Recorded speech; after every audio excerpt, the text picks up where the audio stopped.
In this part of our Wallace family history, we'll be following Robert Wallace and his wife Helen Grant in their migration from Melrose in Scotland to Australia.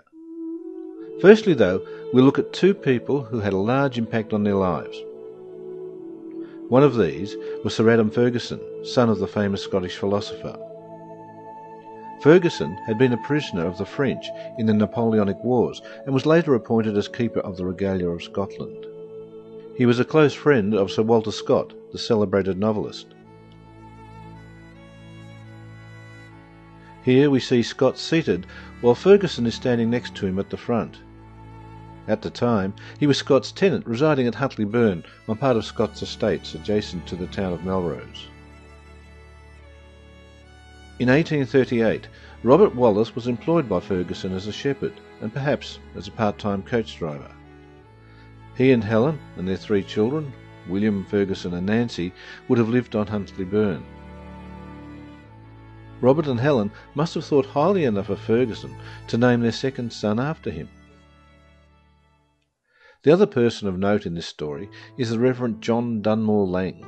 Lang was the first Presbyterian minister in Australia, a champion of democracy and of universal education.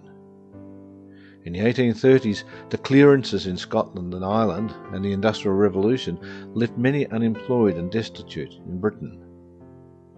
Meanwhile, in Australia, the use of convict labour was falling out of favour, and wages for free workers were relatively high. Lang was influential in persuading the British government to support a bounty scheme to assist suitable workers to migrate to Australia. Some years before, the Lang family had established the Dunmore estate near Maitland in the Lower Hunter Valley in New South Wales. Under John's younger brother Andrew, it came to be considered one of the best farming estates in the colony. By the 1830s, it covered 2,400 acres and included 5 miles of river frontage.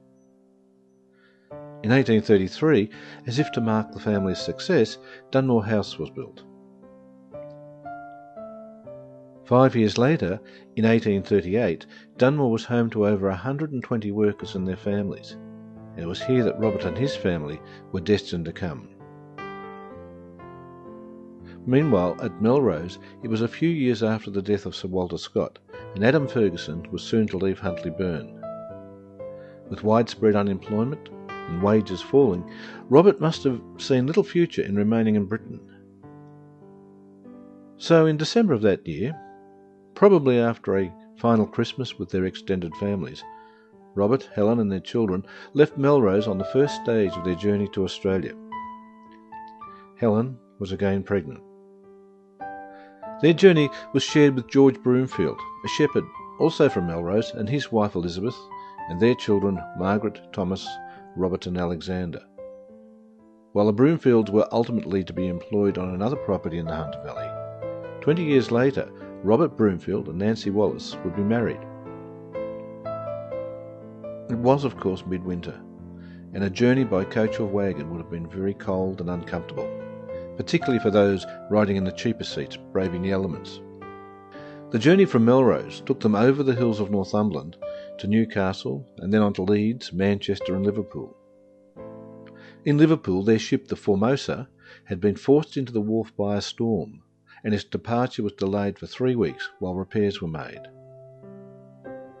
Finally, on the 18th of January 1839, along with 250 other passengers, they set sail.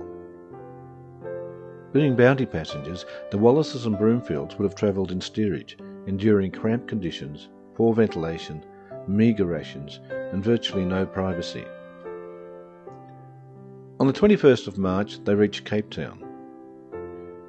Due to an outbreak of measles and smallpox on shore, the passengers were not permitted to leave the ship.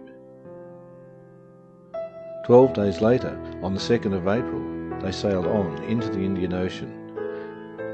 Between Cape Town and the east coast of Australia, they encountered only 2 other ships.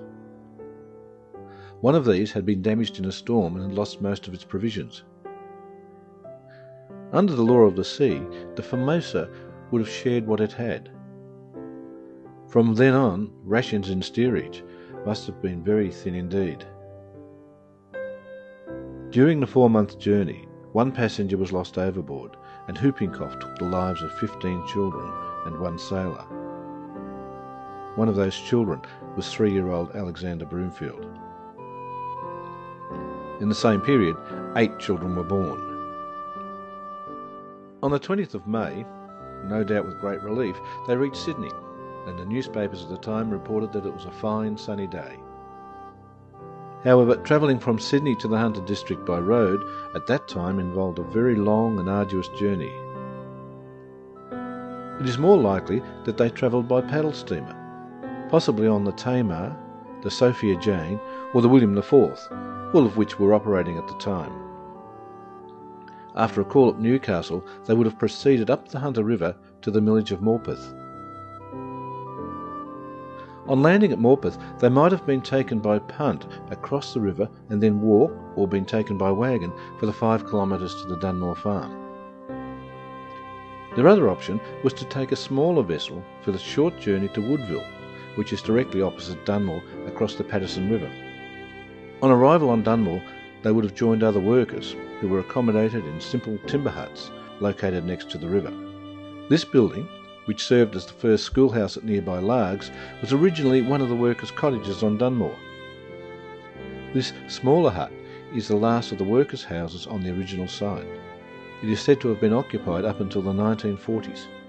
Dunmore House itself was some distance away on a slight rise. On the 30th of June, only a few weeks after their arrival, Helen gave birth to a daughter, Margaret. At the time, most childbirths on the property took place in this outbuilding of Dunmore House, in what was then the kitchen. In the meantime, Robert would have been set to work on the property, but we don't know in what capacity. As they reached school age, the Wallace children would have attended a school established on the estate by the Lang family. We believe this school, with about 70 registered pupils, was located where the homestead on Belmore now stands. Just over 2 years later, on the 13th of September 1841, another daughter, Helen, was born. Unfortunately, Helen, the mother, became ill after the birth. She would have been nursed here in the dining room of Dunmore House until, on the 15th of January 1842, she died. Helen was buried on a part of the farm that was later subdivided to form the Belmore property. In 1999, I visited Dunmore House and spoke with a very old lady, a Mrs. Bessie Graham, who was a descendant of the last overseer on Dunmore. Her forebear bought the property when the last of the Langs died in the 1850s. Mrs. Graham recalled that when she was a child, her grandmother told her of the day that she and other children stopped their schoolwork to watch the nearby funeral procession for a young mother who had died. Through the interest and generosity of Bill and Val Woolstenholme, the current owners of Belmore, this little cemetery stands in memory of Helen and of 2 others who died in those early years. Val's mother's ashes are also scattered here. On Helen's death, Robert placed his 5 children in the care of other families. Not long after, he set off droving cattle over the mountains from the Monaro district to the newly explored region of Gippsland in Victoria. In 1847, before commencing another cattle drive to the south, he made a visit to Dunmore.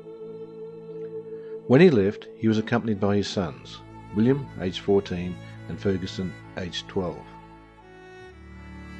Due to the tyranny of distance, Robert was to see his daughters only one more time, at Nancy's wedding to Robert Broomfield. The boys were not to see their sisters again. Those early years in Australia would not have been a happy period in our family's history. Nonetheless, Robert did not live without hopes and dreams. One of these would have been realised when some years later he became the first of his family to stand upon his own piece of land.